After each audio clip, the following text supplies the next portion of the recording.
quickly. Oops, 1 second. And I will send it to you too. And it also talks about the pitfalls of doing DNA, whether it's if it's just that your privacy is open now, there are if what little left of our privacy we have, or in finding results that you may not be expecting, such as finding siblings that you didn't know you had, or et cetera, et cetera. But I will send you those 2 links. I'm just making a note of it. And also Jennifer Mendelsohn, and she is MENDLSOHN, does a great talk on this question of privacy in DNA. And what was the first author that you mentioned? Her name is Libby Copeland, COPELAND. And she wrote one article for the Washington Post. It's about Alice Playbuch, Plebuch, and it's fascinating. But she has a book out. It's called, I think it's called The Family, but I can't think of the. And she talks a lot. We've had her speak several times. We had a gala. Our group had its 36th anniversary in 2017 or 18, and we had her come to a big festival that we had. She was one of our speakers. We were also very lucky. We had Cece Moore come, and if you don't know, she is a very, very well known in DNA detective work. I think she does things for the Roots programs.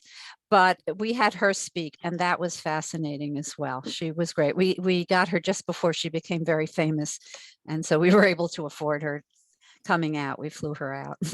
And Saul, I want to introduce you to Carolyn Kohlman. This is Saul Chesky.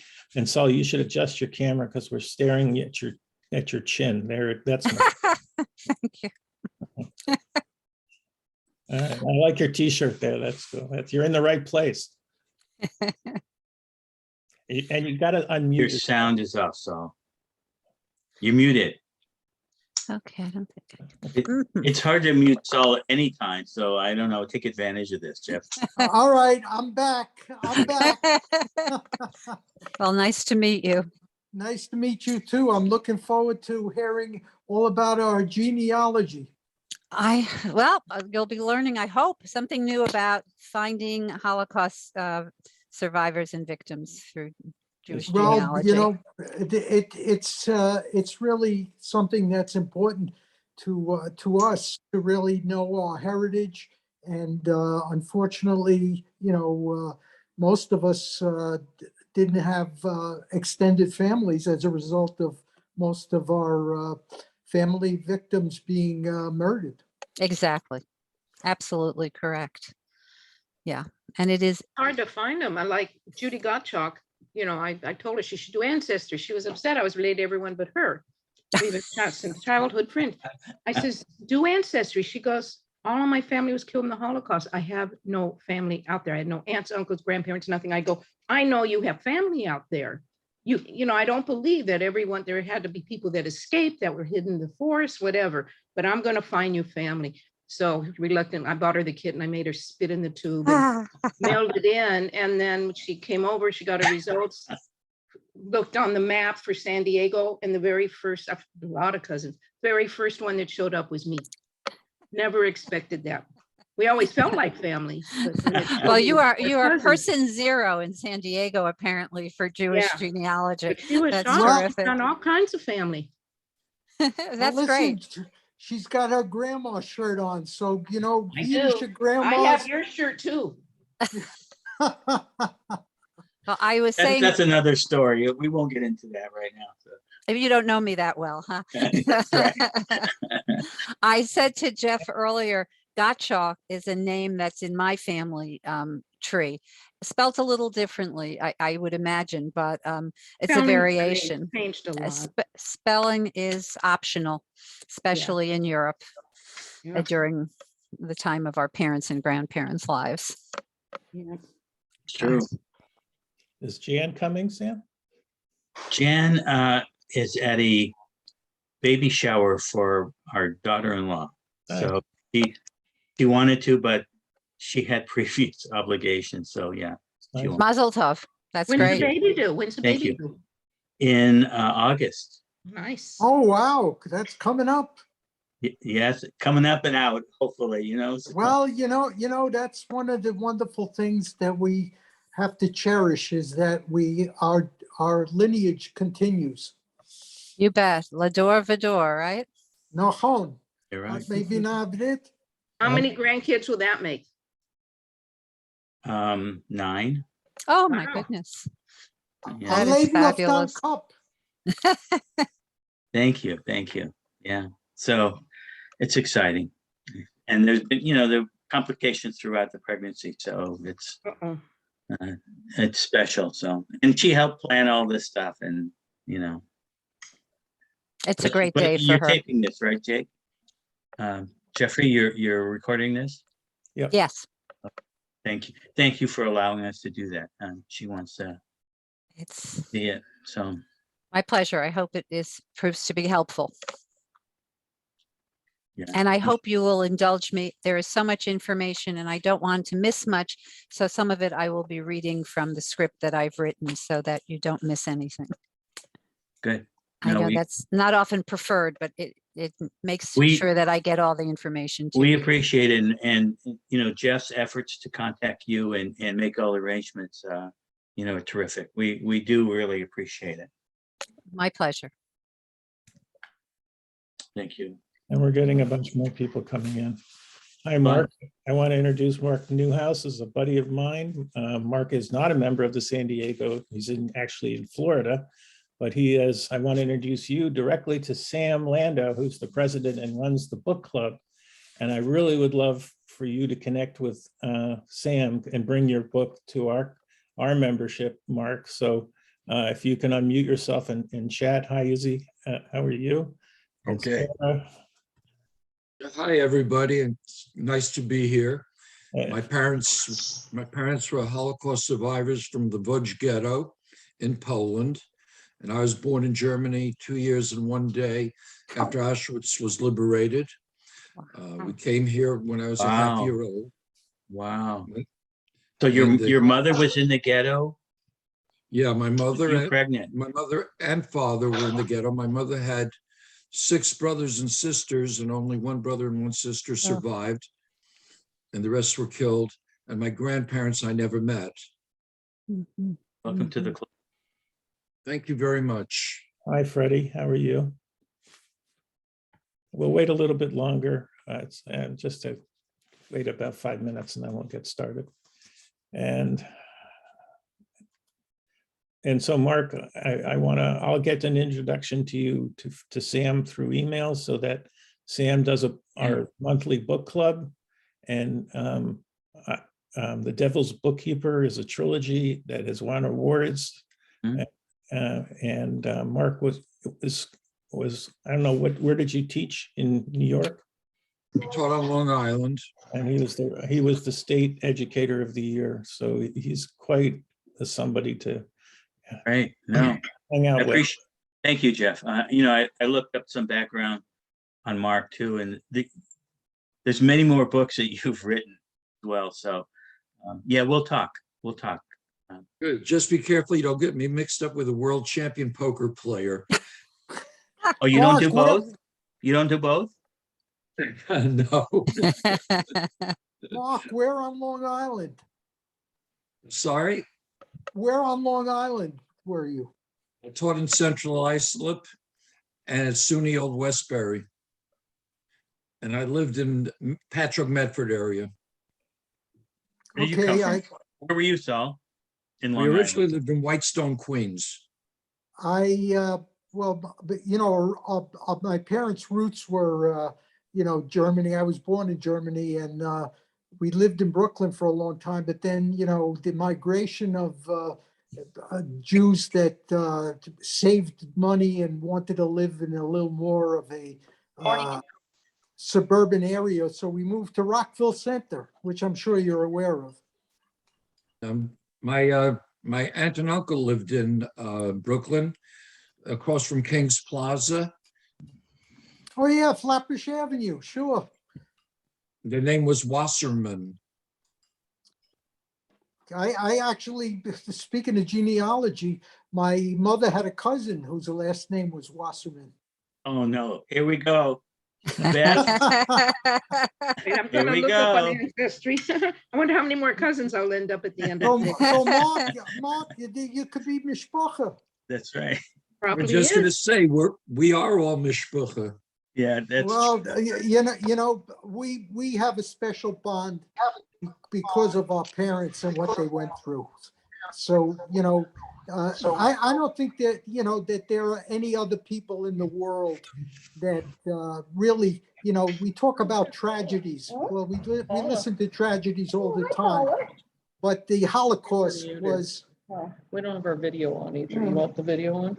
is yeah, somebody. turn on the is some- video and yeah, please. And Saul, I hello, ha- Saul, I live in Newton, Massachusetts, which is right next to Watertown, Massachusetts, which has an enormous Armenian population. And I think that they might see themselves as a group that has been persecuted and that has a similar feeling about Holocaust as Jews. You So I know, think there this are is- other groups, but the Jews certainly have over centuries faced destruction. Well, Very interesting you talk. Unfortunately, I don't recall any one race That's all. trying to be eliminated completely. Mhm.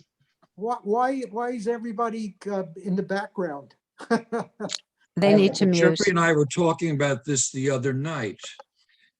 I was fortunate enough to do a podcast for Jeffrey, and the question came up about the Holocaust. And I had a gentleman ask me that question. He said, there are groups that have suffered much more than the Jews have because of the Holocaust. So what makes the Holocaust so different? And it took me a while. Can It actually somebody was brought please up. mute so Mark can speak without background? Yeah, it actually came up because my father, who was a very difficult person, who was a Holocaust survivor, had an argument once with my wife's father, who had suffered a loss of his brother in flying over Germany and family during the Blitz. And my father argued with him that the Holocaust was the worst suffering you could possibly have. And the question becomes, what is it about the Holocaust that makes it such a seminal event? And the answer I came up with was, one, it was state-sponsored. Two, it was completely illogical. If you think about the manpower, the money, the brain, intelligence, the resources Hitler wasted on trying to exterminate the Jews, there was no real logic to it. Yes, before, to unite the Germans, perhaps, but not during the war. And the third thing that makes it so seminal as a example of the horror that man can create to man is that it took place in so few years. It was compressed. If we look at the history of the Native American and of the Black American, yes, they suffered greatly, but they've suffered over hundreds of years. In the Holocaust, you have basically 6 years where half of a race was exterminated. Okay. And the last thing is, it was depersonalized. It was made into a machine that was meant for only one purpose, to kill Jews. And I think So- also it took place in a very civilized society. We're not talking about an ancient society detached from the humanity and the rest of the world. Europe was a civilized and cultured society where this was That allowed is the to happen. answer. You're absolutely right. And that is the answer that I finally came up with this gentleman. And he said, you know what? He had no response for that because it never happened before. And hopefully we'll never, ever have it happen again. We have small examples of it. But, and I would never say one group suffers more than another. But this is what makes the Holocaust an example for everybody to learn about and remember, in my opinion. all right, I'm going to take over here Good. and I'm going to let everyone know who's talking here. Mark Newhouse is a award-winning author. He has written a book called The Devil's Bookkeeper. It's a trilogy. He spent almost 3 years plus researching his book. So thank you. He's my guest here today. He's done a lot of research, and I thought he would benefit from our program today. And I want to welcome all of you to the program. And we're going to be learning a lot. So I hope you all have pieces of paper. We are recording the program, and it'll be available online that you can stream and catch up with anything that you've missed. Carolyn Lee Kohlman is the co-president of the Jewish Genealogy Society of Greater Boston. Her main focus on her family research is in Germany, particularly in the Palatinate, the city of Hamburg and Schleswig-Holstein regions. And I'm not German speaking, so pardon my inability to say these words, as well as the Holocaust, as well as her own Holocaust research. Carolyn is a former board member at her congregation Temple Beth Elohim in Wesley, Massachusetts, and works extensively with the synagogue caring community. When not doing genealogy, Carolyn is a retired clinical social worker, is a hospice and pastoral care volunteer. So welcome to our groups, and we're so happy to have you and to have you educate us. We are glad that we're all together and we're all well and safe. Hi, Tima, and I know you just came back from a huge trip. I'd love to hear a little bit at the end about it. So I'm going to turn the program over to Carolyn, and go ahead. Thank you, Jeffrey, for inviting me to speak today, and thank you to the members of the San Diego generation of the Shoah group. I'm sorry for having me here today. I said this earlier, I hope you will indulge me. There is a lot of information, and I may be doing a lot of reading, but I will stop a couple of times during the presentation to see if there are questions that you have, and at the end we can also entertain more questions. So hello again, everyone. I'm going to start sharing my screen. Aha, there you are. And if you let me know if you can see that, I will then put it on. Oops. Can everybody see my screen? Or give me an indication? You can. Yes. Excellent, thank you. So good morning, and my talk today is called Researching Holocaust Records. And my goal of this talk is to show you the tools that you can begin to use or continue to use in your family research in locating Holocaust victims and survivors. There's a lot of information, and a resource handout is available. I've sent it to Jeff, and you can get it from him as well. Some of this information may be familiar to you, some of it may be new. Holocaust research, like all your genealogical research, is not only about names, dates, and places alone, but about learning the stories of our ancestors' lives. These lost stories can help to reweave the larger story of the Jewish people, torn and scattered by diaspora and destruction.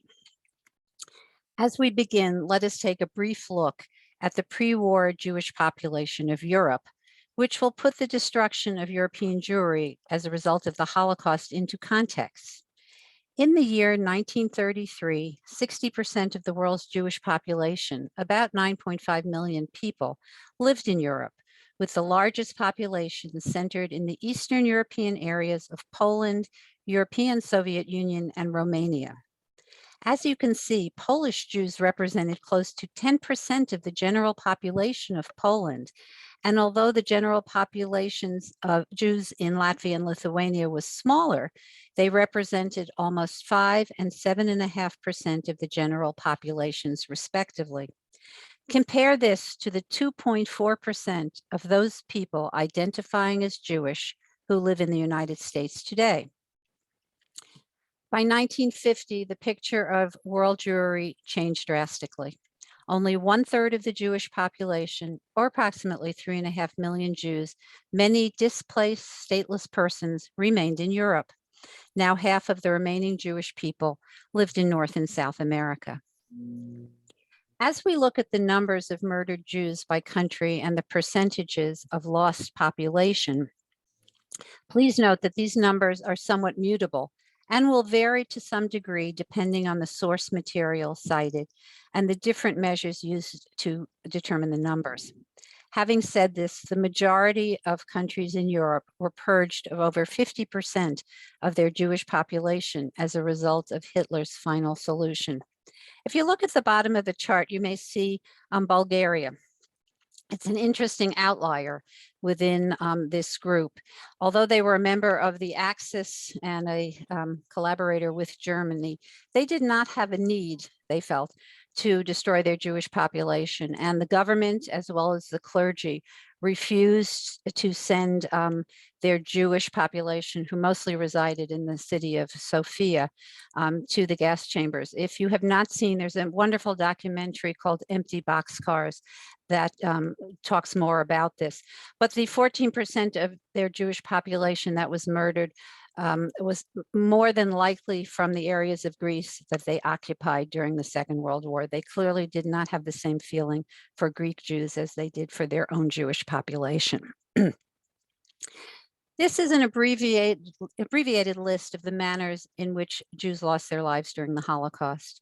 The major extermination camps, Auschwitz, Treblinka, Belzec, Sobibor, Chelmo, and Majdanek, all were in Poland. Majdanek, which for some reason is not listed in this chart, accounted for approximately 360,000 deaths. There were thousands of smaller camps where Jews perished, including substations, labor camps, and transit camps, such as Westerbroek in Holland, Gours, and Rivesaltes in France, where many of my relatives were transported to. And certainly the hundreds of thousands of deaths which occurred through disease, starvation, shooting, or deportation in the approximately 1,000 ghettos across Eastern Europe. In the last few years, much more information is being gathered about what is called Holocaust by bullets, deaths carried out by the German Einsatzgruppen or local Nazi-affiliated groups in Eastern Europe, where people were executed and buried in mass graves. Please meet the Loeb siblings of Fenning, Germany, the family of my maternal grandmother. I introduce them to you as they are representative of how many families succumbed and survived the Holocaust, and I will be showing you examples of their records that I have located, as well as records of members of my father's family. The two oldest sisters, Augusta and Ida, were able to immigrate to England. The statuesque young woman in the center, my grandmother Emma, and her youngest sister, Martha, were able to escape to the United States. Sadly, Tante Anna Simon, Tante Albertina Keusch, Tante Lena Loeb, and Uncle Ernst Loeb and their families were murdered in the Holocaust. My mother knew that her aunts and uncles and cousins had perished in the Holocaust, but she did not know where or when. I have been able to locate records for all my grandmother's siblings, those who survived and those who were killed, with the exception of Tante Lena, who I am still searching for. You may notice that there remains one sad-looking little boy on the right, Uncle Powell, the youngest in the family and the first to die, ironically, as a soldier in World War I fighting with the German army. Please keep a few things in mind as you begin your Holocaust research. If you are of Ashkenazic descent, you have family who were impacted by the Holocaust. Although your direct ancestors may have already lived in the United States during the Second World War, they undoubtedly had aunts, uncles, cousins, and grandparents who remained in Europe. Also keep in mind that the further east your relative lived, the harder the records will be to find, if they exist at all. And remember, it is important to use several websites for your research because there is no one master data list of Holocaust victims and survivors. Although some material overlaps in the various sources, many repositories do offer unique records. Information from one resource will help you to uncover information from other sources. So as you begin, use different resources, be open-minded and creative in your searches, and be willing to check back as new data is digitized and put online every week. 77 years after the end of World War II, new sources of Holocaust information are being located, reported, and digitized each year. The U.S. Holocaust Memorial Museum, Yad Vashem, Jewish Gen, the Joint Distribution Committee, alternatively known as the JDC or the Joint, and the Arolsen Archives have the largest collections of material for Holocaust research, and we will be looking at each. Ancestry, through partnerships with the Arolsen Archives, Jewish Gen, and other repositories, has been increasing its Holocaust data, which is free for all to access without needing to have an Ancestry subscription. In addition, there are many smaller country or other specific sites where information can be searched. And of course, never underestimate the power of Google. And I will be sharing an experience later on in the talk where Google gave me an enormous hint to my family history. Let us now look at where and how to conduct Holocaust research by discovering some of the resources of the U.S. Holocaust Memorial Museum. The USHMM is the United States official Holocaust memorial. Its mission is to document the Holocaust, keep the memory of the Holocaust alive, while inspiring citizens and leaders to confront hatred, prevent genocide, and promote human dignity. I urge you to make yourself familiar with all the resources that the museum has to offer. Although much of their information can be accessed online, many collections are available to search only at the museum. Staff is knowledgeable and willing to help answer questions. Today, though, we will focus on the database of the Holocaust survivors and victims. Okay, here is what you will see when you click on a search. I have split it into 3 pieces to make it easier to look at. A good way to begin is to search a name. If a name is not common, it is my preference to enter only the last name. For women, a maiden or married name will bring up the same results, as we will see.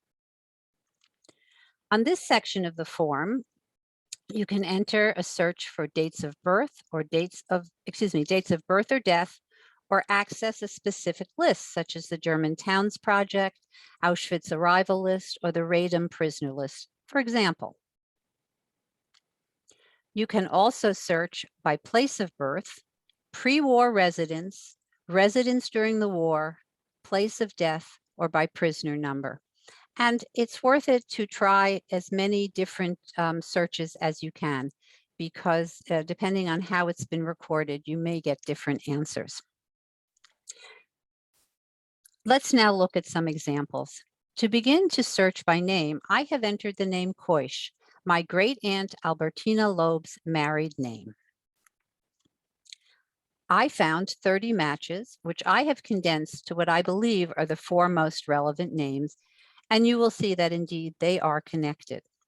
Notice that the source of information, and I'm going to point to it right here, is from the German Towns Project. And if you click on that source, you can learn about this data set. Clicking on the eye icon brings up further data from each record, which adds to the information you have for your ancestors. From Albertina's record, I learned that she was widowed. This was prior to the war, a resident of Düren, the mother of Josef, Gustav, and Anna, and that she was deported. Now I will look at the others to hopefully learn more additional family information to add to my family tree. Clicking onto Josef's name, I learned his date of death and place of death, Kerkrade in Holland. Moving to Gustav, I learned that he was married, the name, and more importantly, the maiden name of his wife, Rebecca Cohen, that his occupation was livestock trader, and that he too was deported. When I click on Anna, you will notice something different, that in 1962, she was living in Israel.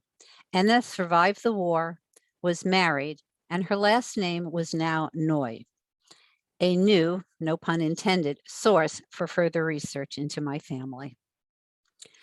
I recently went back to the museum site and looked up Albertina Koish again and came up with another entry.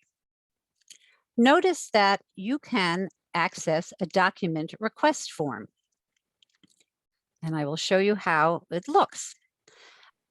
You can fill out this form and get access to a digitized copy of an original document. I filled out the form, and within seconds, the file was sent to my email. And here it is. In addition to getting the opportunity to look at the original record, I learned the name of the street that Albertina lived on at the time of her deportation. From here, one can use other searches to see if you can find a photo of the house if it still exists. I'm still looking. I can't find it, but on many other searches, people have been able to find pictures of their ancestral homes.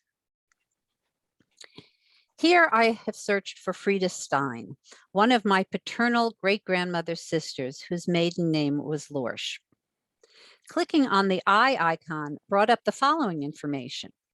On February 11th, 1943, Frida was sent to Auschwitz on Convoy 47. She was 80 years old. Also, I noticed that there was a mistake in the name of the place she was born. It is Oppau, O-P-P-A-U, not Oppen. As with all genealogy searches, transcription errors can occur. Whoops, why are we not moving? Good. I also requested the document and clicked Frida's address at the time of her deportation, which I later discovered was a hospital in Paris. And we will be meeting several other of the Lorsch sisters as we go along. Ernst Kohlman is a cousin of my father's. This record is from a prisoner registration for Auschwitz. Here I learned several bits of important information from my research. His father's name, Otto Kohlman, mother's name and maiden name, Katharina Isak, name and place of birth, date of arrest, arrival at Auschwitz, and his occupation, farmer. I requested the document and received his Auschwitz registration, which included additional information about Ernst, including physical traits. Note his signature at the bottom of the page. Ernst was only 16 years old. On this record, you may notice that Elisabeth Kohlman is a survivor who managed to survive the war in Europe and make it to Switzerland in 1945, another lead for further research. You can also search the museum's collection by town name. I entered the town of Oppau, my great-grandmother Lorsch's hometown, and one of the names that came up was Clara Ehrmann, another sister, like Frida Stein, of my great-grandmother. I learned Clara's date of birth and deportation, and that she was living in Medernach, Luxembourg, from which she was deported to Theresienstadt. This information will be valuable to use in other searches. I again requested a document and and here is the record that I accessed. A list of Jews living in the town of Raunen, Germany in 1933. This list includes names, maiden names, dates of birth, and where the people were moving to. Note Clara's name here at the top of the list. Also note, as you scan down the list, there are many other, I'm just looking to make sure I get it right. Here we go. Many other Ehrmann family relatives who would also, we would also be able to research. And this is important. No matter what list you discover, from Holocaust records to manifests to census records, always check the other names on the list for additional relatives or other names that you may recognize. We will now look at accessing records from Yad Vashem. Yad Vashem was established in 1953 by the Israeli Knesset. Its primary mandate is to collect all the names of the Jews murdered in the Shoah in order to perpetuate these names. The collection includes 7.5 million records and 4.8 million names, still somewhat short of the 6 million killed. Here is the drop-down list of Yad Vashem's digital collection. A good place to begin your search is with the Shoah Names database. This is the search page for the database, and you can enter a person's first name, last name, and place of birth, or place during the war. Again, you don't have to fill out all of the sections. You need to play around a little bit to get the best information. Again, if a name I am researching is unusual, my preference is to cast a wide net. I entered the name of my grandmother's sister, Anna Loeb. Note that I entered L-O-B, the German umlauted spelling, but I could have also entered the American spelling, L-O-E-B, to get the same results. Yad Vashem uses a synonym system which takes into account different variations in names and town names to reflect the different spellings in languages in which the original records appear. The information you see here includes first name, last name, birthplace, place of residence, source of information, and fate of the individual. 16 results appeared for my search. Since I knew Anna was my grandmother's older sister, the first 2 entries were not likely to be the Anna I was looking for. My grandmother was born in 1881. But further down the list at the bottom, I saw Anna Simon, Anna's married name, and the date and the town, Bad Kreuznach, seemed right. I was excited to see that one of the pages was a page of testimony, which includes vital information. A page of testimony, for those who don't know, is a form that was completed and submitted to Yad Vashem by a relative, friend, or researcher of a person who perished in the Holocaust. Here is a page of testimony for Anna Simon, née Loeb, who was the daughter of Leopold and Charlotte Loeb, my great-grandparents. The enlargement shows the information provided, such as the name of parents and husband. It also includes the name and address of the person who provided the information, which may give you another avenue to explore. Clicking on more information, or excuse me, more details, will bring up the information in this format on the right. If the original testimony was written in a language other than English, such as this one, which is written in German, this format will provide an English translation. And here you can see that the submitter's name was a man named Alex Salm, and he was a researcher. Well, I decided to try and research Alex Salm, and I found through the Aufbau, which is a German Jewish newspaper in the New York area, produced in the New York area, I found that his son, Alex, had passed away, but his son told me that Alex was from the same area that my grandmother's family was from, and he saw it as his duty to document Jews from the area that he lived who perished in the Shoah. And as you can see here, Anna was deported and she died in Riga. I went back recently and found new records for Anna Simon. You may note the number 2 next to her name. Yad Vashem is switching to a cluster system for their records, grouping records for each person together. Here you see a page of testimony submitted by an Arnold Simon, who I suspect may be a relative. When I clicked to open the record, I learned 2 important new pieces of information, and I'm going to enlarge this a bit. One is that Arnold survived the war, and 2, that he survived living in Shanghai. Another feature of the Yad Vashem names database allows you to click on a submitter of testimony's name, such as on the hot link here, where it says Arnold Simon, in order to find other testimonies that this person may have submitted. Here are the names and, here are the names and fates of Liesel Simon and Robert Simon, names which Arnold Simon provided testimony for and who were killed in the Holocaust. These hints led to additional searches, and I did determine that Arnold, Robert, Liesel were the children of Anna Simon. A Yad Vashem search for Albertina Keusch, whose records we saw at the Holocaust Museum, provided 2 records. The first is a list of victims found in Gedenkenbuch, a memorial book of the names of those who died in the Holocaust. The second is a page of testimony. Although there are spelling errors, most probably due to translation discrepancies from the Hebrew to the English, we see that it was submitted by her daughter, Hannah Noy Koish. Günther Loeb was the son of my grandmother's brother, Ernst.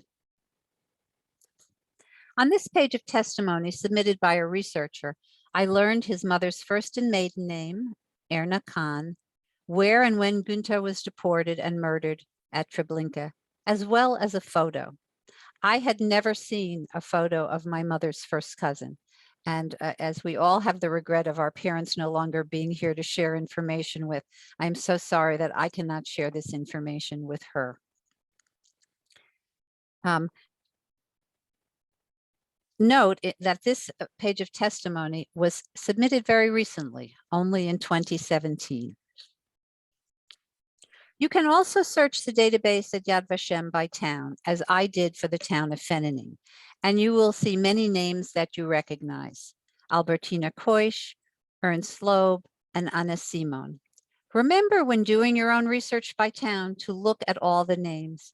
Here I recognize the name of Teutsch, which is here at the bottom of this page, as another of my ancestral names. Before we look at the results for the small town of Kirchheim, my father's hometown, please note that Yad Vashem is still looking to record information on over 1 million people who died in the Shoah. You can submit pages of testimony by clicking here. And here is a list of the Kohlmans. These are all relatives of my father's, and I can search each to continue to fill in my family tree. Let us now look at the Yad Vashem photo archive. I put in the name Lurch, my great-grandmother's maiden name, and I got 21 results. You may recognize Frida Stein. I also recognize 3 other names and photos on this page: Johannetta Koch, Edvard Stein, and Rosalie Zundheimer, as daughters of Frida, as children of Frida, who also perished in the Holocaust. When I click on Frida's photo, I am taken to a page of testimony provided by my cousin and her grandson, Michael Engel. Here I learned the names of Frida's parents, my great-great-grandparents, Aaron Lorsch and Judith Lehmann. Frida's husband's name, Wilhelm, where she lived during the war, when she was deported, and where, and when she died. You may notice that there are 2 mistakes on the record on the right. 1, Frida was 80, not 70 years old. And 2, Michael is her great-grandson, not her great-granddaughter. We will look at one more database, the Yad Vashem deportation database. This is part of a larger ongoing process at Yad Vashem called transportation to extinction.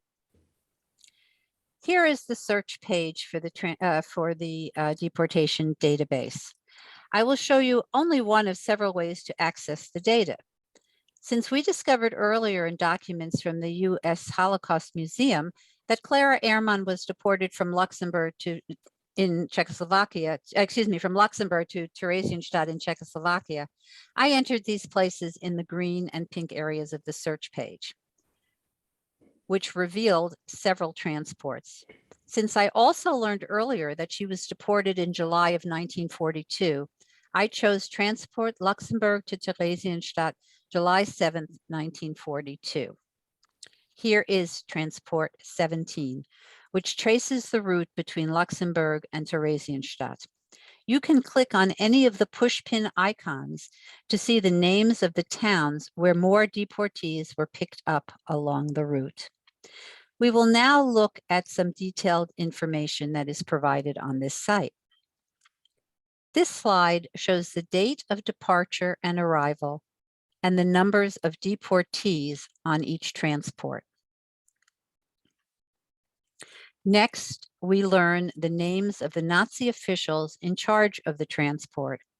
You certainly will recognize the name Adolf Eichmann. Here is part of the listing of the names of deportees and where they were deported from. And here I've highlighted the Airmans. This slide is a breakdown of the gender and ages of the deportees on this transport. And you can see that a large majority of people on this transfer were men and women over the age of 60.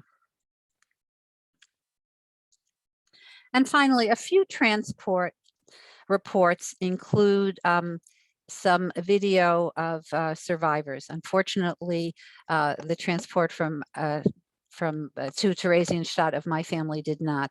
But here, for instance, is a transport from the Wut camp to Auschwitz, which did include some video survival testimonies, which you can access. I will stop here for a minute if there are any questions, Jeff. This would be a good time just for a few questions, and then we'll move on to other repositories of Holocaust information. We have a small group, so if anybody wants to raise their hand, just raise your hand and unmute yourself and ask. Carolyn, go ahead. You're muted, Bev, go ahead. I was just wondering, you say there were mistakes, with the information on the Yad Vashem site. Are you able to get them to correct mistakes you find? They will not change records because they come from an individual who has submitted it, but they will oftentimes, as Ancestry does, put an additional information in so that nothing will be changed permanently, but you can add to the information. Yes. Are there any other questions? All right. Okay, we will now move on, and we're going to now look at Jewish Gen. And as you all know, Jewish Gen is the premier source for Jewish genealogical research. Their Holocaust database contains 2.75 million records, and there are 190 data sets. From the opening page database drop-down list, and I'm sorry, at this slide it's obscured at the top, but this is what you would find. I'm so sorry. Click onto Holocaust records to access the search page. Here I entered my father's name, Kohlman, and received 185 matches. And as you know from doing your own searches, these are not all Kohlmans that I was related to or looking for. Here are 3 from the list that do represent my family. The first 2 are deportation lists from transit camps in France to Auschwitz. Oops, I'm sorry, I'll go back. This one from Gurs with 7 names of Kohlmans that are relatives of mine. And one from Reef Salt, which was listed here. For further information, one can go to the digitized pages of the source. In right over here, this would be from the Aufbau. As I earlier said, a German Jewish newspaper based in New York, which published information about Holocaust victims and survivors for people searching for the fate of relatives. I don't know if you received the Aufbau in your family, but it was like a Bible in my family. It was read cover to cover. But during the post-war years, it was a great source of families trying to reunite by looking for relatives. And in the later years, when I was a child, it was a source for looking on for people who had died and where they had lived previously. It was read from cover to cover. Oops. Okay, this third transport file is interesting in that it documents a transport that went from Auschwitz in Poland to Buchenwald in Germany. To learn more about this, I clicked onto the source and learned that in 1945, the Germans were in retreat from the advancing Russian army, and they were moving prisoners west back into Germany. Recently, I went back to the Jewish Gen site and found a new record from the University of Southern California Shoah Foundation. I'm sure you're all familiar with it, which collects and records survivors' interviews. When I entered the name Kohlman, I discovered 18 records matching the name and selected to open the record of Julius Kohlman, which held a treasure trove of information. The testimony was given by Julius's son, Alfred, who immigrated to Prairie Junction, Kansas.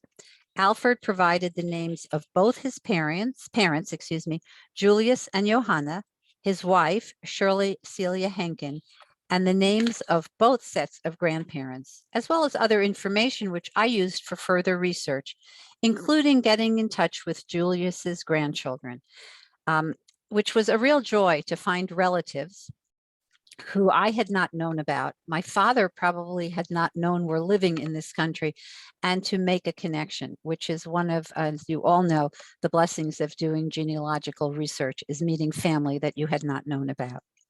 And as I said, neither my father nor I knew we had any relatives living in Kansas. Meet Alfred Kohlman. While the audio video is not available online, I was able to access it at the closest center to me, Clark University in Worcester, Massachusetts, which I happen to be an alumna of. However, on this site, I was able to access 40 family photos and learn the names of many other of my family members. There are 2 additional resources on Jewish Gen that you should become familiar with if you have not been already. Yizkor Books and Kehillah Links, which can be accessed from the research tab here at the top.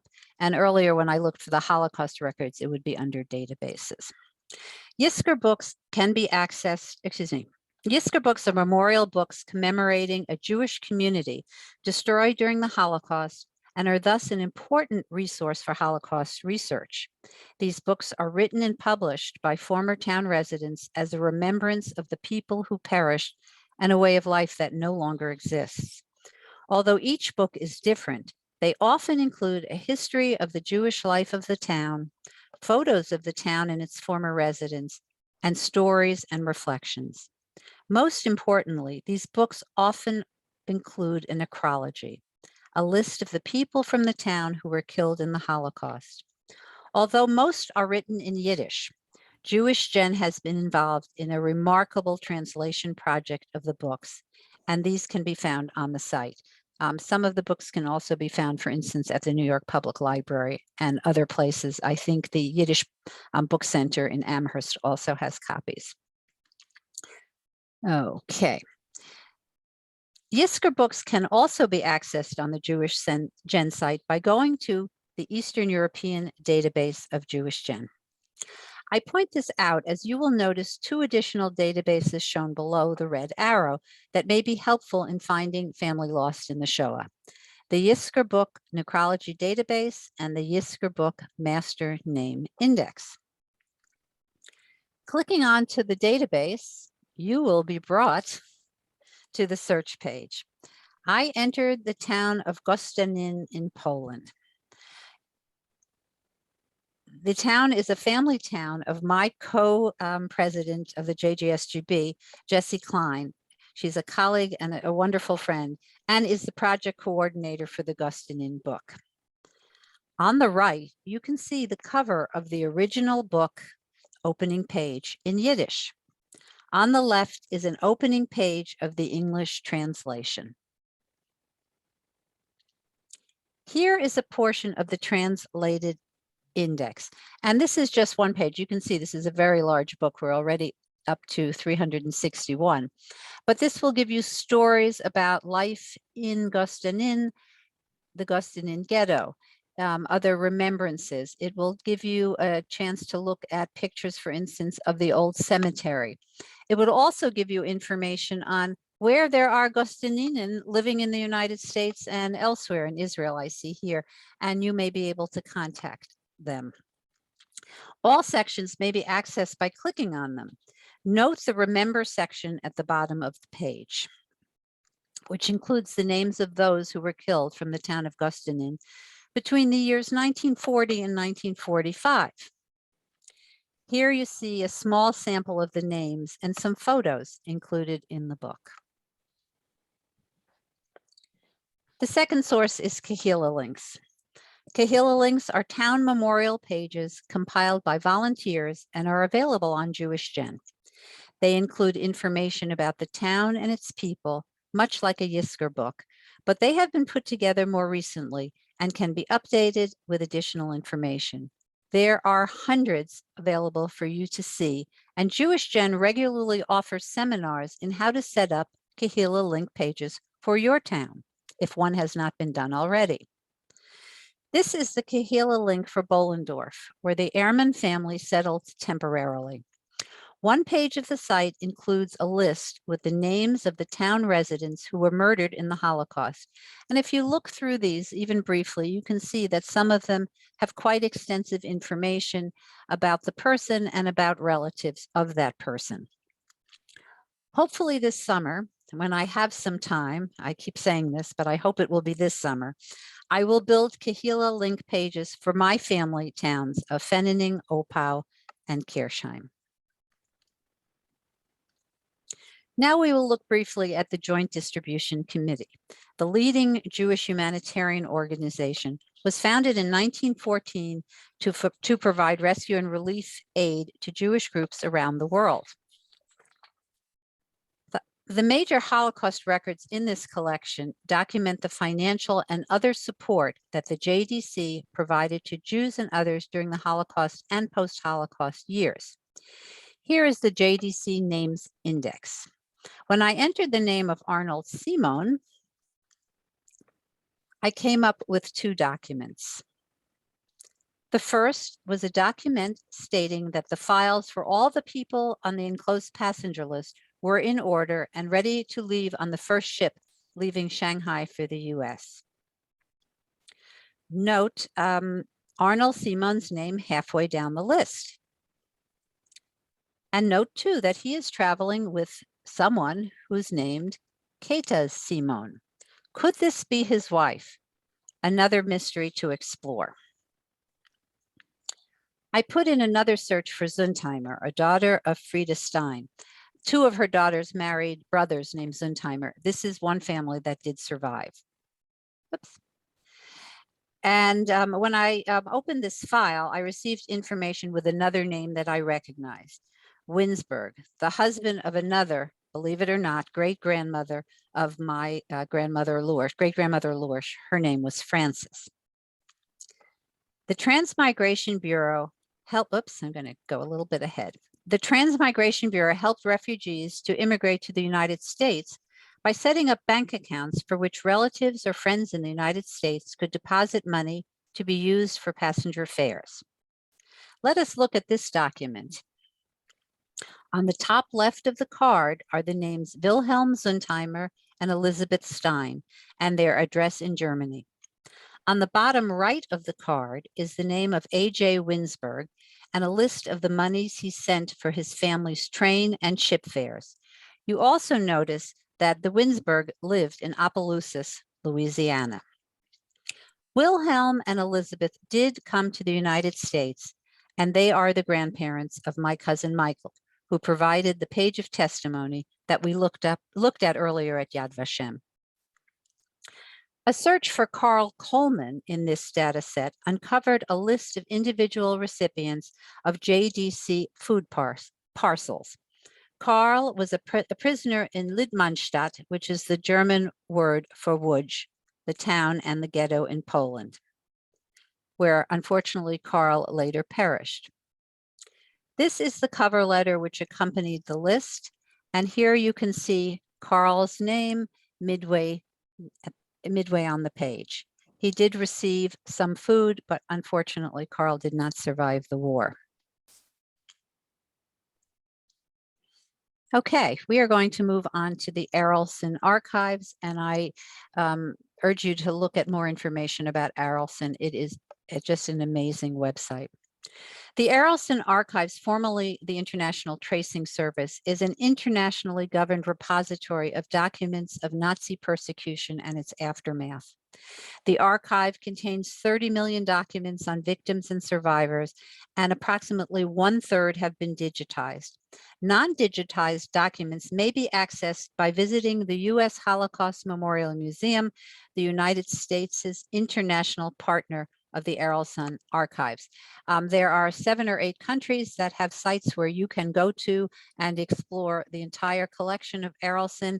Yad Vashem in Israel is the Israeli site. The Wiener Library in England is the Arolsen site, and there are sites in Luxembourg, Poland, France, Belgium, and probably Holland. I may be leaving out a country or two, but you can find that out.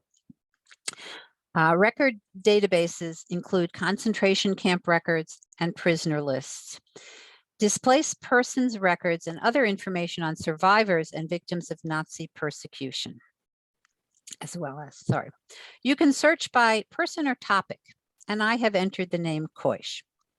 I received 106 hits and have chosen to look at the record for Joseph Koish. And this is the top, it is this one because I knew he was born earlier than 1915, and I know this is he, and this is his prisoner number. This is the Buchenwald prisoner card for Joseph Koish, where he was deported in 1938. The Arlson archives have a fairly complete set of Buchenwald prisoner records. This is the Theresienstadt prisoner card for Clara Ehrmann.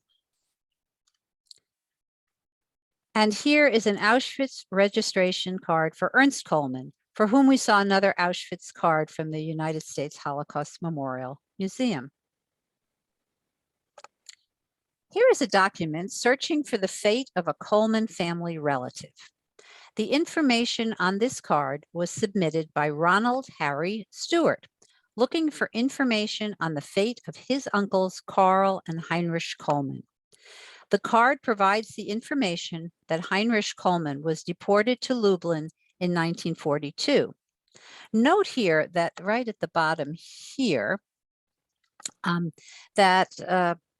whoops, I lost my place, sorry. Note that Ronald has changed his name from Hans Siegel to Ronald Stewart and has included his address in England. This enabled me to contact his family and provide them with much family information that they had been unaware of, and for me to get filled in on their part of the family. Unfortunately, by the time I was able to contact this family in England, Ronald had passed away, but his wife was a delight to write. We communicated by writing, to write back and forth. She was thrilled that she could share this information with their children and that I could learn a little more about Ronald's life, both in Germany and in England. So it was a wonderful experience. This follow-up record provides corroborating evidence that Heinrich Kohlman was deported to Lublin and had not returned. The information was provided by a cousin, Fritz Stein. His address was listed and sent to Ronald Stewart as a relative to contact. This is a displaced person registration card for Lazer Wiesel, looking to immigrate to Palestine, listing date of birth, his parents' names, and countless countries of birth. You, I'm sure, have already guessed that this is the DP card for Elie Wiesel. Okay, we're now going to move on to Ancestry Jewish Holocaust Records. Over the years, Ancestry has partnered with Arlson Archives, Jewish Gen, the Holocaust Museum, and the USC Shoah Foundation, among others, and they now hold certain record groups from these repositories that can be searched through Ancestry. As I said earlier, Ancestry provides access to its Holocaust records for free. An Ancestry subscription is not needed.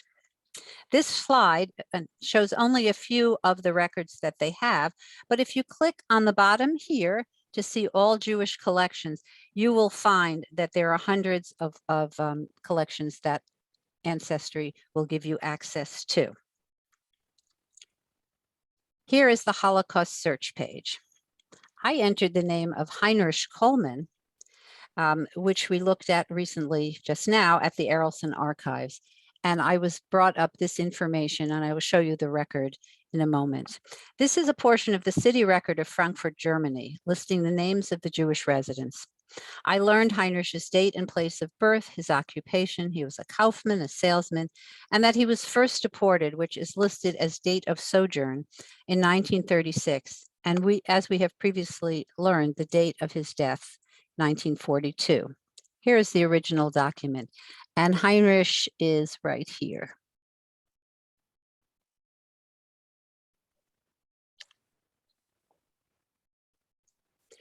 I entered the name of Elisabeth Kohlman and 4 records of interest came up. Oops. This is a record from the list of registration of foreigners and German prosecutees, and it shows the names of Jews living in the district of Frankenthal, Germany in 1939. Ilse's name appears halfway down the list, and I'm going to look right here. And these are the names of towns that fall at the time within the Frankenthal district.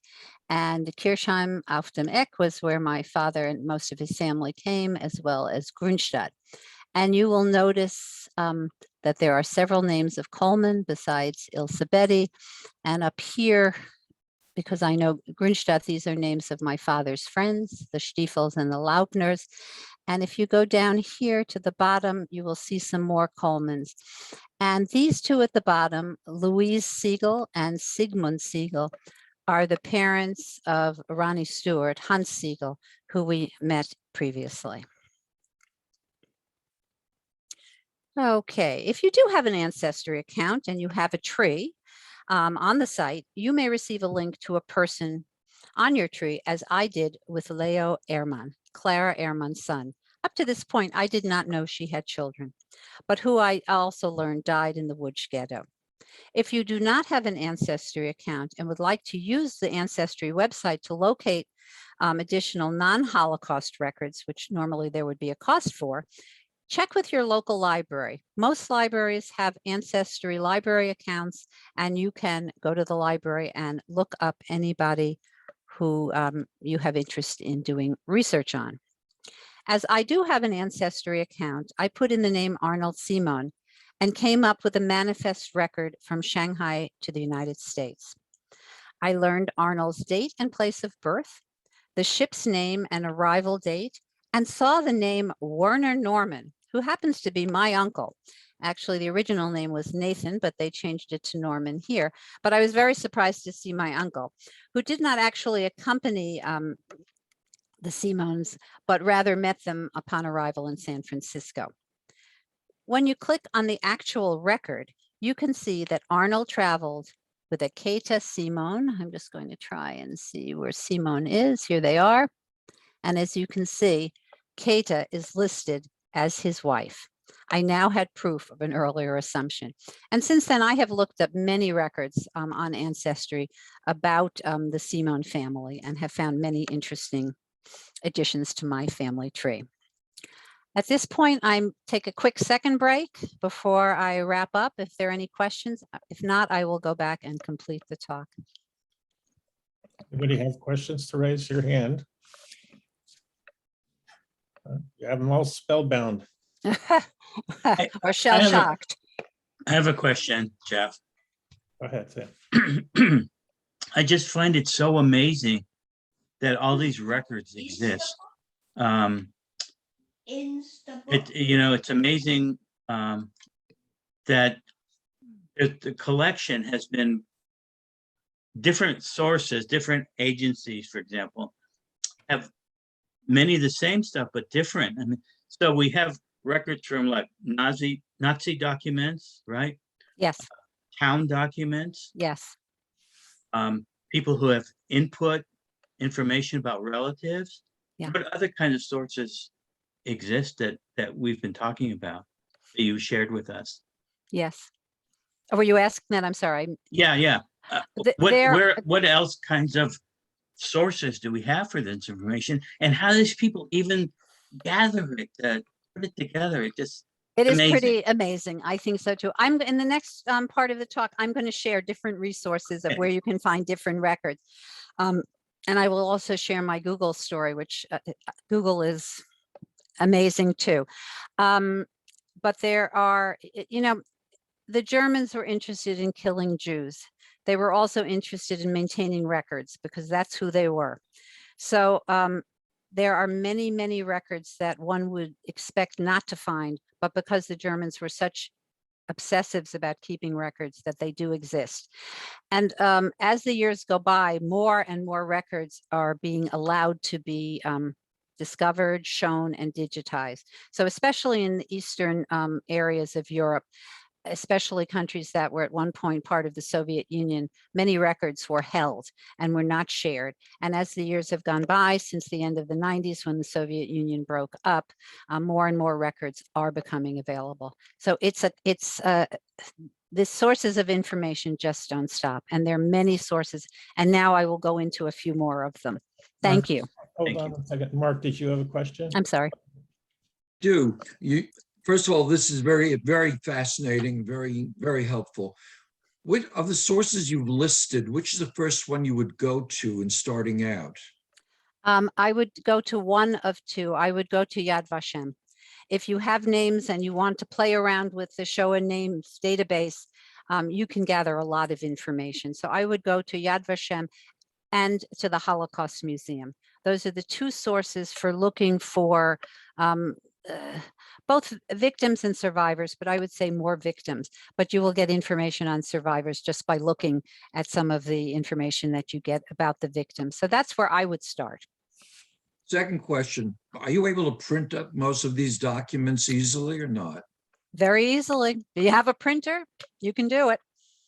And for Okay, some yes. information you can send away, but yes, you can print up these documents. And I'm trying to make that leap from paper to doing everything online.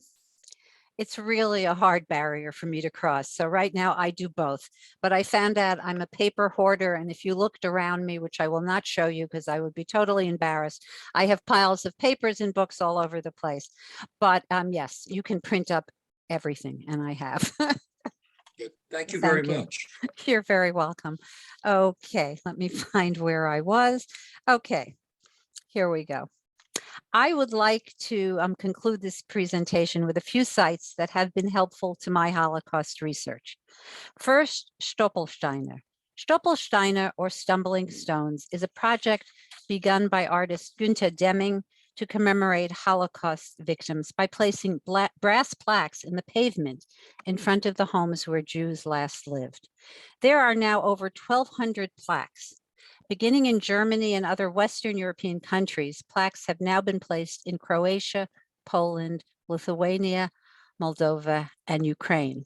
I just got an email from a friend from my book club who just went to Germany to see her grandparents, Stolpersteine, unveiled. I think I mentioned earlier, let me just tell you what this is first. Some biographies are often included in the Stolpersteiner, and here is a biography from my maternal grandfather's sister, Frederica Popper.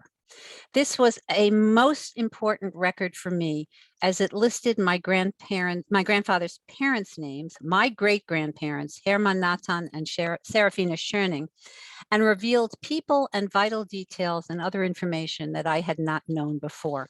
And this is where Google comes into play. You know, when I'm standing at Starbucks or I'm in line somewhere or I have a moment, I'll take my iPhone and I just stick names into Google. And for years, I've been sticking the name Serafina Schöning and gotten nothing. One day, and I was in Starbucks, the name Frederica Popper popped up, and it meant absolutely nothing to me, but I clicked on it, and this is what I got. And this is only part of the biography that came with it. Interestingly enough, I have not determined who wrote it, but it lists my grandfather, who I'm having trouble seeing here, but he's Carl Nathan. It lists that he immigrated to the United States, and that he died in 1953, which is true. There is a mistake here as well. It says that he had a brother, Sigmund, who also came to the United States. And I could find no record of that because my grandfather never talked about a brother who was here. I did further research on Sigmund, and I found out that indeed he had come over to the United States in the early 1900s. He married an American woman. They had a child. Unfortunately, she died shortly after childbirth. And after remaining here for 8 or 9 years, he moved back to Germany. He died, I found his death record, and he died in 1940 of an illness before he could be deported or make other plans. But I have been able to trace his daughter, her new husband, and the children that she had. So, you know, don't ignore Google. Sometimes Google can put you right onto the lead of information that you would not have otherwise. Some concentration camps have put together memorial sites that have some searchable indexes. If you have relatives that escaped Europe through Portugal, the Sousa Mendes Foundation is very useful and user-friendly method for searching for survivors of the Holocaust. Aristides de Sousa Mendes was a Portuguese diplomat stationed in southern France in the 1940s, who by providing visas at great cost to himself allowed thousands of Jews to escape from Europe. He has been recognized by Yad Vashem as a righteous among nations. The foundation also offers frequent programs of historical interest about the Holocaust, and they're fabulous and they're free. And I would urge you to look at this site. The EHRI, ERI, the European Holocaust Research Infrastructure Portal, offers access to Holocaust-related archival sites. The portal is a quick way to locate archival materials held by different repositories across Europe and around the world. I went to the search page and put in my father's hometown and came up with the following. Information on Kohlman cousins who had survived the Holocaust and donated an enormous numbers of papers and photos to the United States Holocaust Memorial Museum, describing their lives and experience during and after the war. Some of the material from this collection is online, but much of it is not, and I will need to take a trip to Washington, which I'm looking forward to go to the museum. Sorry for the poor quality of this slide, but this is, oh, I lost my place. This record is from the Yuds Memorial in Holland. When I entered the name Kohlman, I received the following information that you can see in the left. Here are Kohlmans from Holland who were affected by the war. It tells me there's a biography of one particular Kohlman member. It tells me there are Stolpersteine for 2 of them and some other information as well. Here, I discovered that cousins Friedrich, Hildegard, and their daughter Irmgard, pictured here, that's Irmgard, were murdered in Auschwitz in 1943 after deportation from Amsterdam. But that Hildegard's sister did survive and lived in New York City. Unfortunately, she passed away long before I was doing research into my family history. The last source which I wish to highlight is Yahad in Unum, a French organization founded by Father Patrick Desbois to locate and record the mass graves of Jewish victims of Nazi mobile killing units in Eastern Europe. This is an absolutely phenomenal site, and if you have relatives in Eastern Europe, I urge you to look at it. The red dots represent towns where executions occurred, and these sites are already online and searchable. There are about 1,900 of them. The blue dots are sites where the work to document the killings is in progress, and there are about 1,100 of them being worked on at this moment. These next few slides illustrate the information that you can find on the different village pages represented by the dots, including interviews with non-Jewish residents of the town sharing their memories, historical and geographical notes, photos, links for further information, and the known destruction perpetrated by the Nazis and their collaborators. And here for the town of Blitzen in Poland, you can, there is a talk, which is translated, from a fellow who was living in Blitzen during the time of the Holocaust. You have some historical notes about the time. You have also different particular information about what happened during the war at the time. I'm going to share a few other pages, but this is a remarkable site. Here's another page from Poland. Here you have a picture of the town square. You get information about the synagogue, the numbers of victims, how many Jews were living there, witness interviews, and again, more figures on people who were killed here. If you look down here at some of these hot links, that will take you to information about towns that are near to this particular town of Bozentin. And, you know, relatives, even though we think they stayed in one place and we're the only people who ever moved, many of our relatives moved around, and you should check other areas as well. Here is one from Rudkovshina in Belarus. Again, you have an interview with a gentleman who was living in the town at the time of the Holocaust, and some other information about what has been collected about the Nazi persecution and death in that town.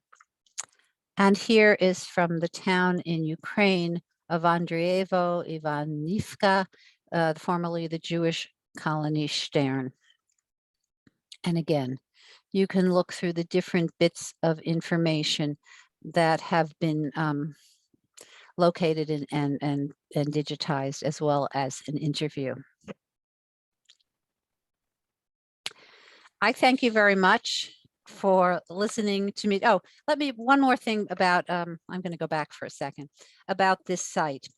There is a professional genealogist you may well be aware of, Ellen Kowitt, Kowitt, and it's on the resource list, but she does an absolutely fabulous talk about Holocaust by bullets, and I urge you to listen to it. It's a YouTube, and you can get to it through the resource list. She's absolutely phenomenal. Sorry.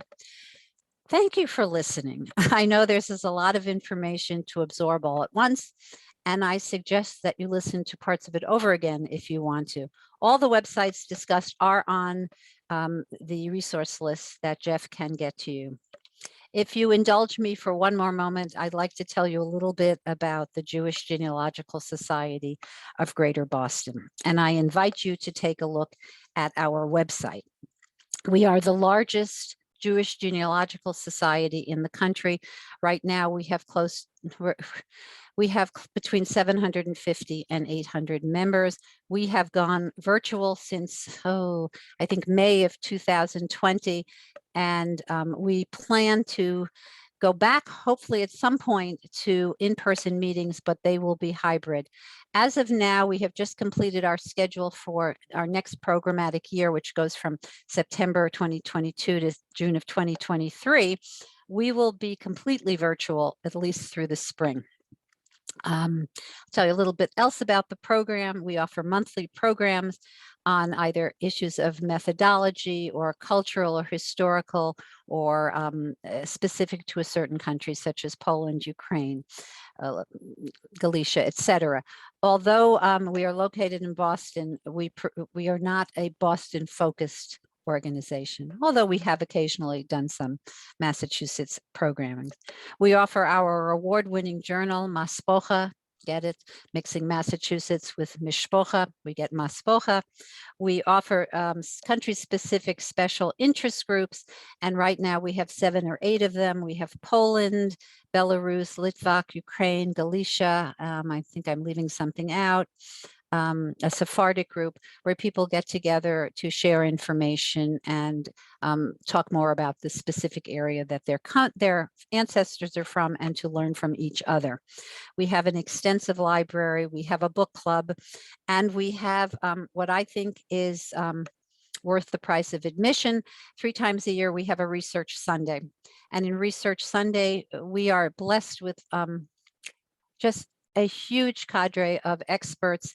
And at Research Sunday, we allot half-hour periods for people to ask questions about areas in genealogy where they're stuck and they're facing brick walls. We also offer information on genealogy software, specific help in specific country research, DNA help, many other things. And we do translation of documents and personal papers in 11 languages. It's a terrific organization. We're updating our website, but please feel free to go on. It's jgsgb.org. Our membership is $35 a year. I'm a member, and I get a lot of use out of that membership. So I thank you. Everyone to check it out, and the resourcing and the events. And they have a newsletter, and they have the Maspocha. Maspocha. We also, if you're a member, you have access to all our past programming, which is really a plus, I think. Okay, So thank you, thank you, thank you. And if there are any other questions, I'm I going to wanna- stop sharing now. Yes? Yes, please. And I want Okay. to thank you for all of the tremendous information that you have shared with us. And I know that, again, I'm repeating that this is recorded, so you'll be able to go back and find the recording. It's going to be on the Jewish Culture and Holocaust Remembrance YouTube site, literally later on today. And you'll be able to share it. So is there any questions before Carolyn? We want to make sure her time is useful. Are there any more questions for Carolyn from the group? If there are, please raise your hand, unmute yourself and ask. Go, Ruth, please. We have a number of pictures that our mom had. I'm sorry, you have a number of pictures that I didn't catch. it. Photos that my mother had that were given to her. that were given to her, but we have no idea who the people are in these photos. At the camps. Okay, so I think I'll repeat this. They have a number of pictures that were part of family pictures, but they don't know who are in. Not our family. You have pictures of, you're saying the camps? We During- have People that were in the camp with my her. mother that said you're going to that said, survive. "You're gonna survive, take these." Oh, we don't know who they are. Some may have names on the back, others may not. And Can you we're put- talking a possible 40, 50 pictures. And can you just repeat, I'm sorry, we're hearing you better than Ruth. So if you Oh. just. for Do some I have a reason, stronger voice? No, I think you're our- closer to the mic. So just Where's the repeat the question again. We have a variety of photographs that our mother has been carrying with her while she was alive of from the camp that she was at, that she would go through the photos with us and tell us a little about them, of these women, but we have no idea. We know we should donate them, and at least, but we don't know who to donate them to. It's a great question. I personally, I would call or write to the U.S. Holocaust Memorial Museum and ask for Peter Lande, Lande. He is a Okay. researcher, and if he does not know exactly what to do with them, he will know who will and All can right. lead you in the right direction. But I would write to the USHMM and to Peter Lande in particular. He's a terrific researcher. What was his last name again? London. Lande, Lande. Oh, Lande. Okay. He's terrific. And if you're like me, I think of questions 2 hours after the program has ended. So if you have questions, you can write to me at president@jgsgb.org, and I will try and get back to you in Can a you put- timely manner. You put that email address in the chat, so Yeah, I everyone. can you- do that. Eh. Okay, one moment. Okay.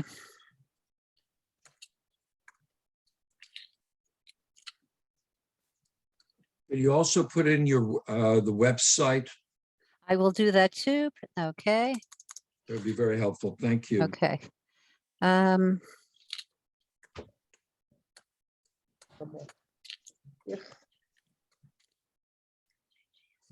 .org. Thank you. I have a finicky keyboard here, so I have to double check. It doesn't like to print the letter G for some reason. You And, also have that information, Jeff, don't you? I do. and I think it's also on the resource page, but I'm not 100% sure. I haven't looked at that If for a anybody, couple of days. if anybody wants the resource document that Carolyn has suggested that's available, you can just reach me on my email address. I'll be happy to forward it to you. It's electronic. And it has lots of information. It has all the sites mentioned, and it has more information that you can use for Holocaust research. And again, to just answer the question, there are so many sites. I mean, you can never run out of sites to look for information. And when you look at Ancestry, for instance, or the Holocaust Museum sites, look at where the sources are. So you can look at the German Town Project, or you can look at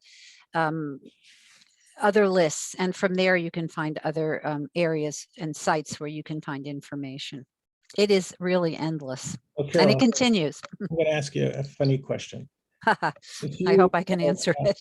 How do you stop from starting? I mean, it seems like this is a never-ending hobby that just leads you from one link to the next link to the next. When do you say no mas? I mean, or do you never say no mas? Well, I haven't gotten there yet, but the joke How is long have sometimes you, how long have you been doing this? I've been doing this probably since 2010. There are wonderful things to do. I have sat down sometimes and it's been light, and I wonder why it's gotten dark outside and I haven't noticed it at all, because you can sit down and hours can go by. There's somewhat, I mean, now that everything is online, it makes it even harder to stop. There are wonderful conferences. Roots Tech, which is not particularly a Jewish conference, has been online. There are hundreds of programs, not all Jewish related, but genealogically interesting. You can still, I think, sign up for that. The International Association of Jewish Genealogy is offering their annual conference, which will be virtual this year. I think it's August. I'm not sure of the date, but you can look that up. I'll put that in the chat as well. They will have just a tremendous amount of information. There is a cost for it, We have, but we have a lot of our members on Facebook. Which are the Facebook genealogy groups that you recommend? Tracing the Tribe. I think Bev mentioned that earlier. It is a fabulous, fabulous group. You can find a Facebook group for anything that you want. I have found Facebook groups for the summer camp I went to. I have found a Facebook group, Jews from Hamburg. I mean, you can put in anything and find a Facebook group. We have a Facebook group, JJSGB as a Facebook group. It is just endless. And you will all have to get cushions for the chairs you're sitting in. Otherwise, you will ache because it is pretty absorbing. And I hope that for you who have started your research, you will continue to do all sorts of research. And why I continue to do it is my daughter is in her mid-30s, not particularly interested in this. You know, they're looking ahead, not looking behind. Right, But right. I hope to provide her with enough information and in enough places that one day when she's ready, she won't say, gee, I wish I would have asked my mother about this. So like I do when I think about my parents. So that's another reason for doing it, and to perpetuate it, Jewish life from one generation to the next. Hey, Go Jeff. ahead. Yes, Sam, go ahead. Yeah, I think that's a very important point you just made. What were we doing in our 30s to record stuff? So, you know, it is a life process. And, you know, I can't thank you enough You're for very welcome. the information you provided. It's really, I think, opened a lot of eyes for us and a lot of resources that we can use. Well, I want to So thank you Thank very you much. so much. Appreciate it. I also want to thank Sam, because Sam was the stimulus for this idea. And he came to the steering committee and said, well, does anybody know any resources for genealogy? I think our group would enjoy it. So thank you, Sam, for elevating the idea. And I'm hoping all of you have got a lot out of this talk with Carolyn. If there are no other questions, Carolyn, I want you to feel comfortable to release yourself. You can stay or you can go, but we're gonna hang out a little bit so we can just say hello to each other, because it's nice every once in a while, once a month, to be a family of second gen. So Absolutely. Well, How it's about a been nice round of meeting. applause? How about a round of applause for Carolyn? Thank you. Thank you very much. I appreciate that so much. It's been a pleasure. It's something I'm interested in. I want other people to be interested in. And I thank you for your attention, and very nice meeting and speaking with you. And I'll Take send good care. I'll send you the YouTube link, which you're welcome to share with your organization as well. Terrific. Thanks very much. Thank you. Bye-bye now. Thank you. Bye. Bye. Nice to see you. Take Whoops. care. You too. Like is in, as they say, right? Yeah, you All bet. Tov Simchis. Auf Wiedersehen, mein guter Freund. I'm Yeah. waiting for you to test on Ancestry still. Yeah, we'll see. Bye now. Listen, and I want to thank Jeff also for following through with that idea. I mean, otherwise it wouldn't have happened. So Thank you, Jeff. Okay. That's Thank you too, Sam. Jeff, thank you for inviting me. I really learned a great deal. As you know, my parents never spoke really about our past, so this has been very, very helpful. Oh, it's really interesting because I don't want to cut you off, but if you look down on the tiles, you'll see someone named Jennifer Tellerman. And Jennifer, raise your hand. Judith Tellerman, raise your hand for me. And go off of mute. I want to let you know that her parents escaped the Lodz ghetto. And I interviewed her for the obligation of podcast just literally after you. And the idea that I heard about your parents escaping from the Lodz ghetto, and then I hear Judith's parents scheduling, that I promised and that I wanted to make this little connection so that you can meet Judith and Judith can meet you and you can share your stories, because Mark doesn't know anything about it, but Judith does. Her mother did and father did talk to her about the stories of the ghetto. So I think you can get some research from Judith, not only a friendship. So I think that's what's really cool about what's going on here. Very cool. Thank you very, very much. Yeah, you're muted, Judith. Unmute yourself. Yeah, now we can hear you. Oh, okay. Okay.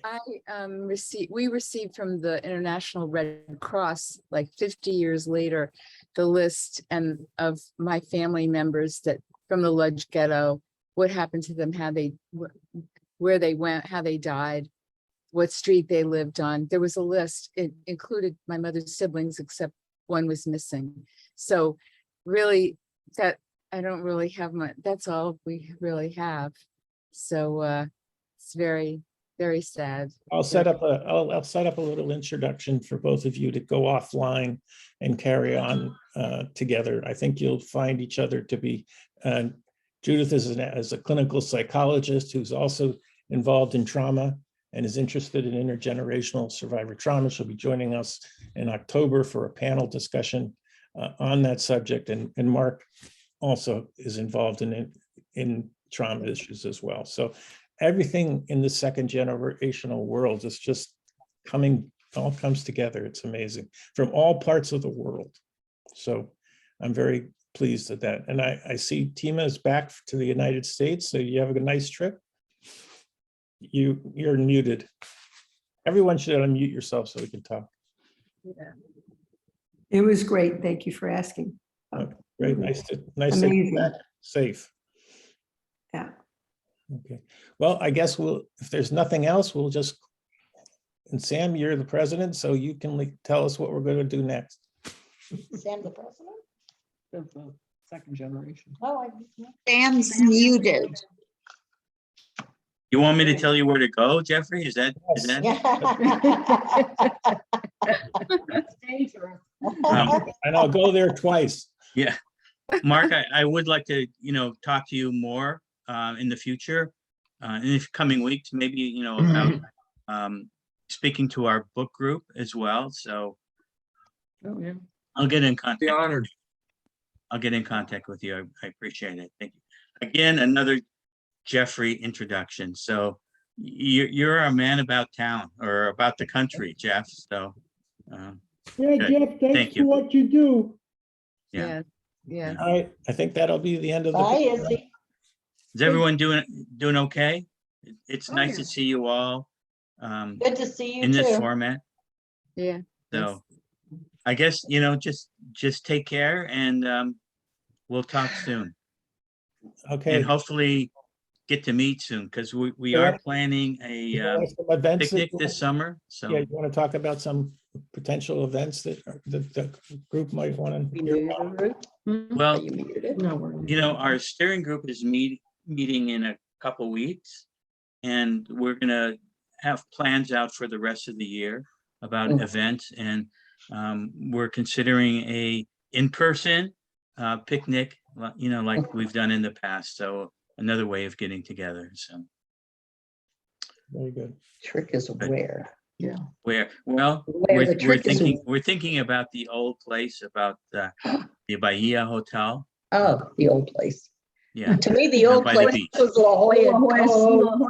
Well, That's yeah, the old place. We need a bus. Parking would be horrible. Horrible. Okay, well, that's something we can talk about. Yes. Maybe All right. not, maybe not on a Sunday, maybe a weekday. It's everything is open, so, Yeah, yeah. that may work better. We're sending out a survey that the steering committee has developed. So you can put down whatever you want, whatever you think about, results and activities and so on. So, you really to find out what you all want and when you want it. So if you want it during the week, I put it down. So Tim, do you have a The voting benefit of machine Mark at the and meeting? June is that we have 125 members in the group. So we have a very nice little shtetl here in San Diego of second generations, all second generation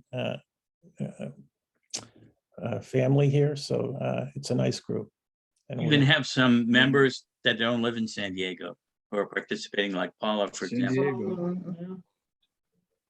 Yeah. where So are you, Mark, if Paula? you're ever in San Diego, I have never been to San Diego, Oh, my goodness. Wow. but I will tell you that there's a possibility I might be out in California next year. So if I am, yeah, I would love to definitely. Yeah. come down there. So Come in the, I'm very come in the appreciative. winter. Come in the winter. It's really beautiful. So what is that, Jeff? When is that? Yeah. I'm actually in Florida now. I live in the Villages, Florida. I have a friend in the villages. Villages, yeah. And Judith is in Yeah. Chicago. I'm in Chicago. It's, Yeah. do you know where the Villages is? Uh-oh. Yeah. No. Yes. Not really. Have you- Is that Boca Raton, Mark?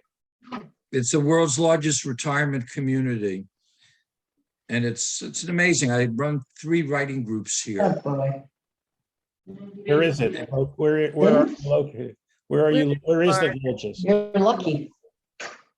Maybe I'll have all of you come down here. You never know. Oh, Where is Never been. where is the Villages? In what city?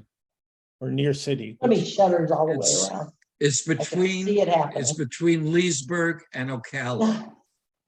Oh, so. And there are like about where- 150,000 people living here. Oh, wow. Oh, my goodness. Wow. 100. And you know them all. No, they probably know me. I was in the newspaper today, as a matter of fact, Oh, okay. Ah. Interesting. about my books. Yeah. If you want to learn about, by the way, I really didn't toot my own horn a little bit, but if you want to learn what it was like in the ghetto, I can recommend my book.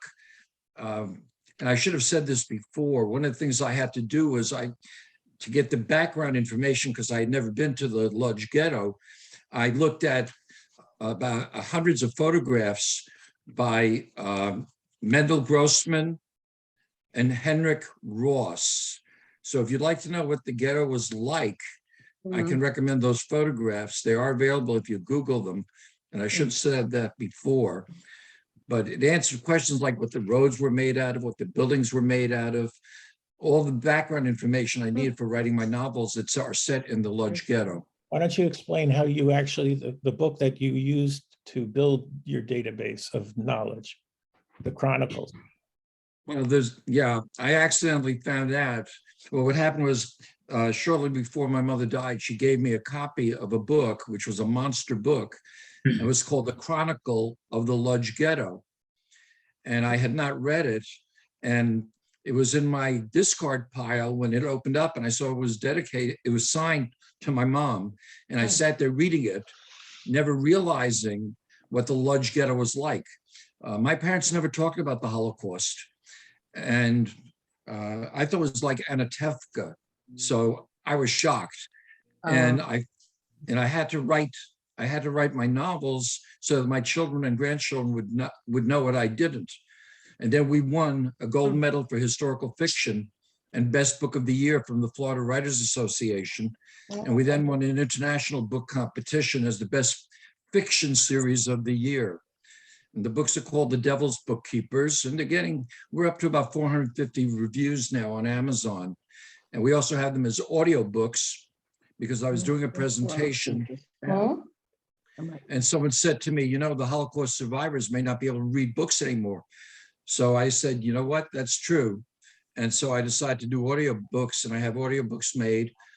And we're actually now working on a possible screenplay. So I'm very excited about what's happening with the books, but most importantly, when you read the reviews, you'll see that the people are telling me that the books are touching their hearts and souls, and they're learning about the ghetto, something that I didn't know. I didn't even know who Rumkowski was. Well, I think, Mark, another aspect of that is these writings, these books, these movies, and so on, are really not for survivors. It's for people like us and our children, and so on. Yeah, and the general public, I think, to become aware of things. I've had thousands of people now actually go to the chronicle of the Lodz Ghetto and to other sources.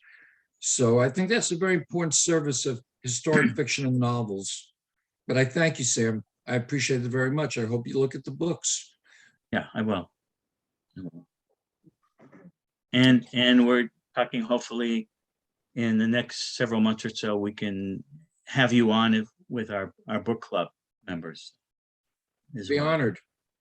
I'd be honored to help in any way I can, because I've learned, just since I've been on with Jeff in his group, I have learned so much more than I ever thought I would know. And it's really appreciated. Yeah, that's good. Well, any closing remarks by anybody? Hello, anybody there? Oh, we're there. Yeah, Hey, okay. Jeffrey, Bueller? No. Jeffrey, what's your podcast address? I'll send it to you. Okay, thanks. And Okay. I want to, and I made this offer through the steering committee, and I don't know how it's twerked. Anybody who wants to tell their family story, as long as you're all second generation. So I'm happy to set up the possibility to hear your family story and to record it. Both Judith and Mark have recorded, and Saul also has recorded his story with the podcast. So anybody from the group who wants an invitation, just all they have to do is reach out to me and we'll discuss it. So it's going over really well. I have more interviews than I have capacity to do interviews. So they're coming from all over the world.